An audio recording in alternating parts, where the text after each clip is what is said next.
Nick Davis had lost his damn mind. It was the only explanation for why he had willingly volunteered to put himself face to face with the girl who hadn't only broken his heart, but ripped it out and tap-danced across it on her way out of town and out of his life. It had been 6 long years, and he still hadn't fully recovered. He wasn't sure if he ever would.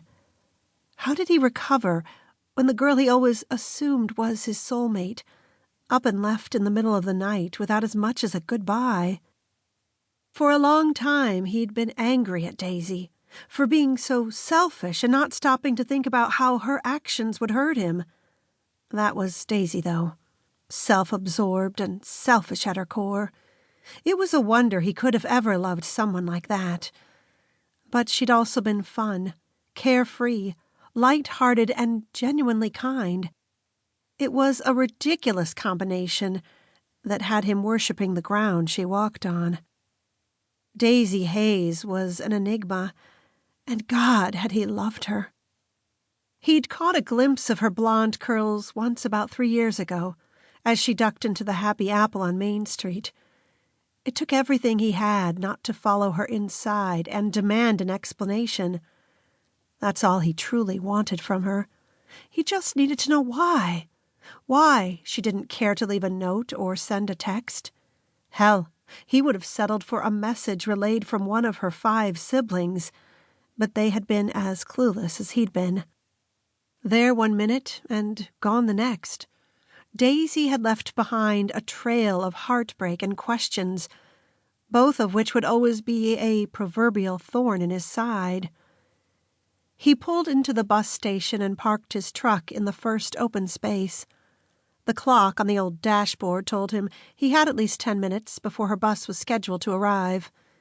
He hit play on his Mumford & Sons album and closed his eyes for a second. He'd just gotten back from a weekend business trip in Merrimack, where he'd secured placement at 3 restaurants to carry 5 Leaf Brewery on tap. Mason Hayes, his boss and Daisy's brother, had been scheduled to pick her up, but Mason was working night and day to keep up with the demand brought on by all the new business Nick was bringing his way. Mason needed help, whether he wanted to admit it or not. While Nick questioned his current state of sanity, earlier he had willingly volunteered to pick up Daisy. Mason had helped Nick when he needed it most, though, so how could he not reciprocate? Nick had graduated college with a 4.0, was the youngest person to achieve senior sales position at Herschel's, doubling his sales within the first quarter of his promotion. But when his dad had gotten sick, he couldn't keep up with the busy schedule. He left Herschel's behind and went home, where he spent most of his days driving his dad to and from doctor appointments. But he had missed the rush of securing a sale, so he had taken a chance, determined to become the new face of sales for Red Maple Falls' up-and-coming brewery, and went to Mason. Best damn decision he ever made. His cell rang, and he turned down the music, glancing at the screen. Tyler's name flashed, and he didn't hesitate to answer his best friend. "Hey, what's going on?" "You at the brewery?" Tyler asked. "I want to run something by you, and thought I'd stop by." "I'm actually not there right now." "You out on the road still?"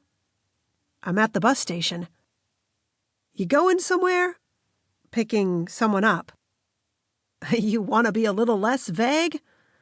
"I'm picking up Daisy." Tyler went silent on the other end. It was a long, uncomfortable stretch, and Nick didn't need words to know exactly what Tyler was thinking. Tyler had been there for him after Daisy had skipped town, and was all too aware of the dark days that had followed. "Daisy?" he finally said, disbelief evident in his tone. "As in the girl who ruined you?" "She didn't ruin me." "No? So tell me again why you're 24 and single."